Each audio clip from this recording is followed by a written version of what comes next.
apa itu pengurusan tingkah laku? Pengurusan tingkah laku adalah satu perancangan untuk mengubah tingkah laku bermasalah kepada tingkah laku yang diingini melalui kaedah yang sesuai seperti peneguhan positif dan juga negatif. Ianya bertujuan untuk mengurangkan dan menghentikan tingkah laku negatif yang tidak diingini dan memupuk tingkah laku positif yang diingini. Baiklah, sebelum kita melihat kepada program pengurusan tingkah laku yang telah dirancang dan telah dilakukan, marilah kita lihat serba sedikit tentang maklumat murid.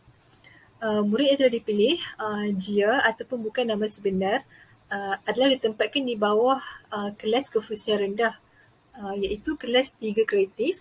Murid berumur 17 tahun dan berbangsa Cina. Murid berkategori masalah berkeperluan khas iaitu lembab. Dan kemahiran sedia ada murid adalah murid boleh membaca dan menulis dengan baik.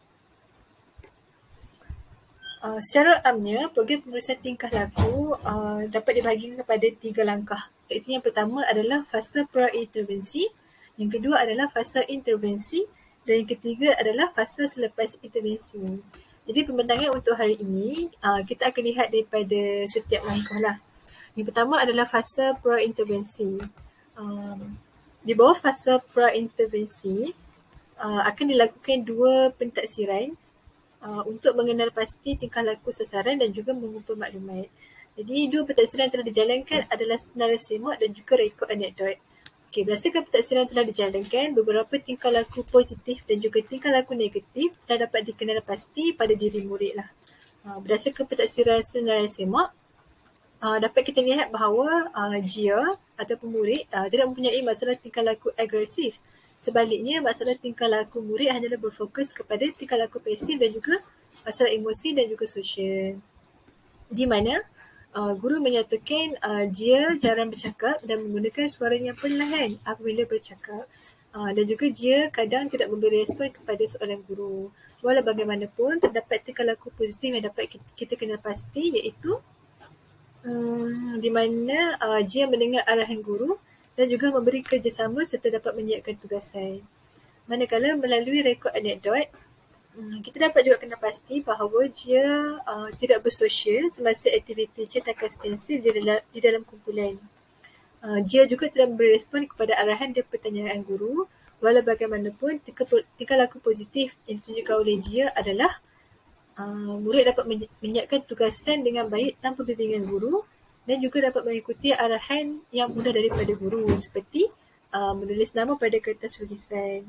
Jadi secara keseluruhan dapat kita kenal pasti bahawa masalah tingkah laku murid adalah masalah tingkah laku pasif, iaitu murid terlalu pendiam dan juga kurang memberi respon. Jadi kenapa masalah tingkah laku ini perlu kepada pengurusan tingkah laku? Kerana masalah tingkah laku pasif yang ditunjukkan oleh Jia ini sebenarnya akan beri kesan kepada proses pengajaran dan pembelajaran.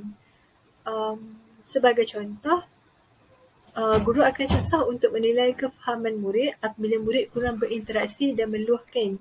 Dan kesannya hasil pembelajaran tidak akan tercapai. Selain itu, murid yang pendiam juga sering dilihat kurang menyelah di dalam kelas. Kesannya murid tersebut akan hilang keyakinan diri dan seterusnya wujudlah tingkah laku yang tidak diingini. Selain itu, masalah tingkah laku pendiam dan kurang memberi respon ini dapat mempengaruhi hubungan sosial antara diri murid dan juga rakan-rakan dan memberi masalah apabila murid perlu bekerja di dalam kumpulan. Justru masalah tingkah laku pasif iaitu murid terlalu pendiam dan kurang memberi respon merupakan tingkah laku sasaran yang perlu diubah. Baiklah, seterusnya di bawah fasa pra-intervensi kita akan menjalankan pengesanan peneguhan di mana guru perlu mengenal pasti peneguhan yang bersesuaian untuk program pengurusan tingkah laku. Jadi di sini telah dapat dikenal pasti 2 peneguhan iaitu peneguhan utama dan juga peneguhan sekunder. Peneguhan utama adalah peneguhan positif berbentuk ganjaran aktiviti. Aktiviti yang telah dipilih adalah aktiviti kegemaran murid iaitu murid suka sangat berwarna. Jadi peneguhan utama ini diberi daripada segi ganjaran aktiviti mewarna lah. Yang kedua adalah peneguhan sekunder. Peneguhan sekunder adalah peneguhan yang berbentuk sosial seperti pujian, senyuman dan perhatian daripada guru. Sebagai contoh, setiap kali murid menjawab soalan guru Guru boleh memuji murid dengan memberikan senyuman ataupun secara verbal dengan mengatakan bagus dia sewaktu dilihat murid berinteraksi dengan rakan. Okey, seterusnya kita beralih kepada fasa intervensi di mana setelah mengenal pasti tingkah laku sasaran dan juga peneguhan yang bersesuaian, guru akan menjalankan intervensi dengan menggunakan strategi pengurusan tingkah laku berdasarkan model pengurusan tingkah laku. Jadi strategi pengurusan tingkah laku yang telah digunakan adalah ekonomi token dan juga peneguhan positif. Ekonomi token dilaksanakan dengan murid akan diberikan pujian dan juga shilling plastik oleh guru untuk dimasukkan ke dalam tabung setiap kali murid menunjukkan tingkah laku yang diingini. Sebagai contoh, apabila murid merespon kepada guru, murid akan diberikan 1 token. Sekiranya murid berjaya mengumpul 10 shilling, murid boleh menukar shilling tersebut dengan hadiah di hujung minggu persekolahan. Dan hadiah yang diberikan adalah bersesuaian dengan minat murid, iaitu buku mewarna dan juga pensel warna. Yang kedua adalah peneguhan positif. Peneguhan positif dijalankan dengan murid akan dipuji oleh guru apabila murid berkomunikasi dengan rakan dan juga guru. Guru turut menggalakkan rakan-rakan lain untuk memberi peneguhan positif kepada murid. Sebagai contoh, apabila guru melihat murid berkomunikasi dengan rakan, guru boleh terus memuji murid dan juga menggalakkan murid lain untuk terus berinteraksi dengan murid tersebut. Dan kalau kita lihat, strategi pengurusan tingkah laku yang telah dijalankan adalah berdasarkan model behavioral di bawah teori pelaziman operan. Teori pelaziman operan menekankan tindak balas manusia akan dibalas dengan ganjaran, iaitu kita dapat fahami dengan bahasa mudahnya adalah manusia akan melakukan tindakan yang ataupun tingkah laku yang diingini apabila mereka tahu bahawa tingkah laku tersebut akan diberi ganjaran. Dan teori pelaziman operan ini merupakan satu teori yang menghasilkan kesan daripada tingkah laku lama. Tingkah laku lama untuk kes ini adalah murid kurang merespon lah kepada tingkah laku yang baru, iaitu murid akan terus memberi respon semata-mata untuk mendapatkan ganjaran. Okey, seterusnya kita lihat kepada fasa selepas intervensi. Okey, fasa selepas intervensi adalah selepas 2 minggu kerana intervensi dijalankan selama 2 minggu. Okey, jadi selepas 2 minggu, guru akan menjalankan pentaksiran sekali lagi untuk menilai tingkah laku murid. Dan data yang diperolehi pada pentaksiran yang kedua ini, kita akan sebut ataupun simpan sebagai baseline data yang kedua. Dan sepanjang pentaksiran yang kedua ini dijalankan, tiada intervensi yang perlu dilakukan oleh guru lah. Jadi berdasarkan pentaksiran yang kedua yang telah dijalankan, hasilnya kita dapati bahawa terdapat perubahan daripada segi tingkah laku murid yang mana murid semakin merespon kepada guru apabila ditanya. Namun dapat juga kita kena pasti bahawa murid merespon menggunakan suara yang perlahan dan juga murid hanya menggunakan 2 patah perkataan untuk menjawab.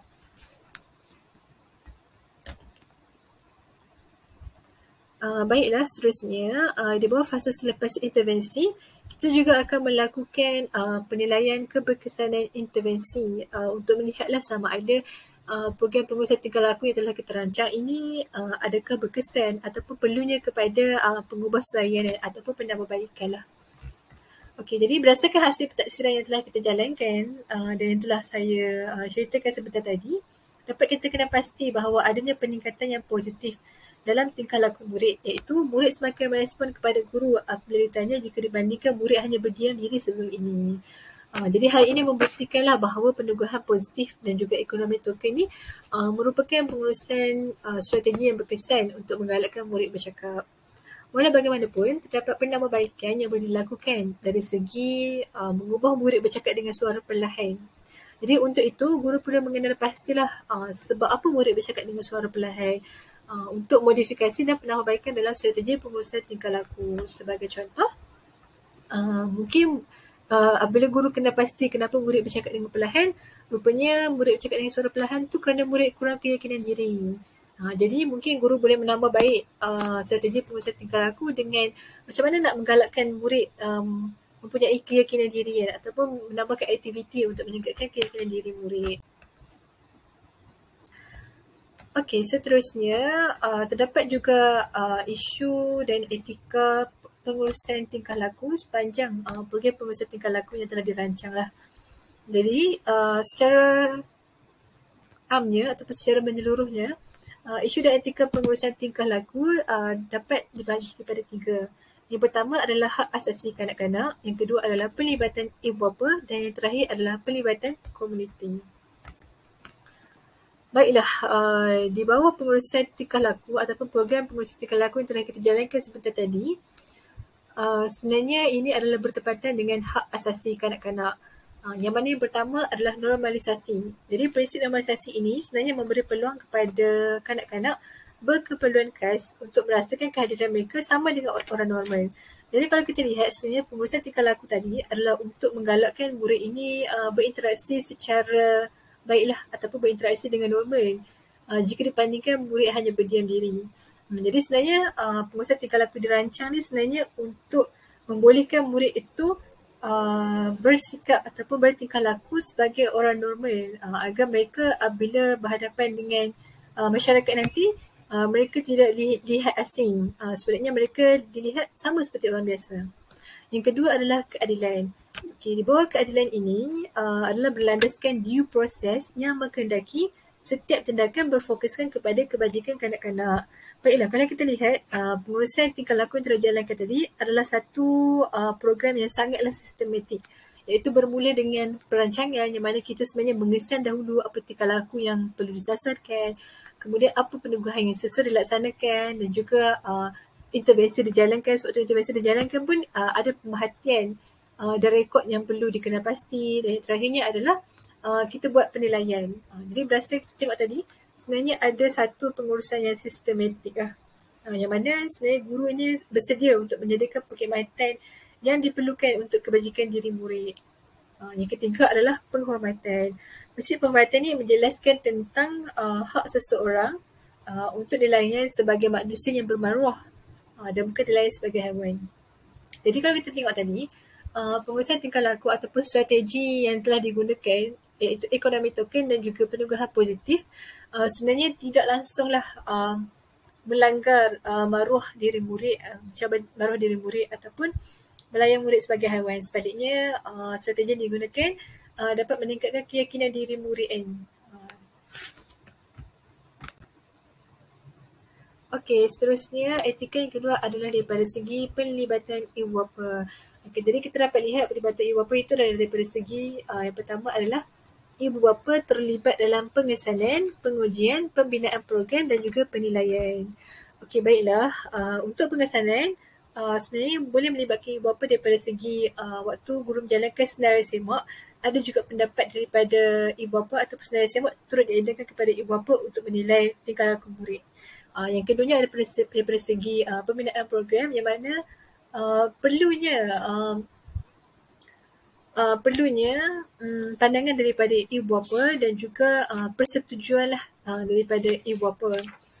Dan seterusnya daripada segi penilaian program di mana penting untuk kita mengetahui lah apa harapan ibu bapa dalam program pengurusan tingkah laku ini. Yang mana sudah tentu ibu bapa pasti ada juga target dan ataupun harapan mereka lah untuk melihat anak mereka ini mempunyai tingkah laku yang sedemikian lah, yang tertentu. Yang seterusnya adalah kita dapat juga lihat sebenarnya sewaktu merancang program pengurusan tingkah laku ini, perlunya kepada makluman dan adanya kebenaran daripada ibu bapa. So, sekiranya tiada kebenaran daripada ibu bapa, pengurusan tingkah laku ini tidak dapat dijalankan lah. Yang ketiga adalah perbincangan dengan ibu bapa untuk keperluan latihan, pendidikan dan memperoleh kerjasama dari ibu bapa.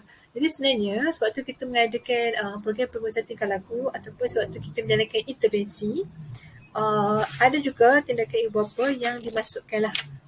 Sebagai contoh, ibu bapa juga boleh menggunakan peneguhan positif dengan memuji murid apabila murid berada di rumah sewaktu mereka berinteraksi dengan orang luar. Jadi dari situ kita lihat sebenarnya ibu bapa ini juga turut terlibat lah dalam pengurusan tingkah laku. Dan juga satu perkara lagi adalah ibu bapa perlu didedahkan lah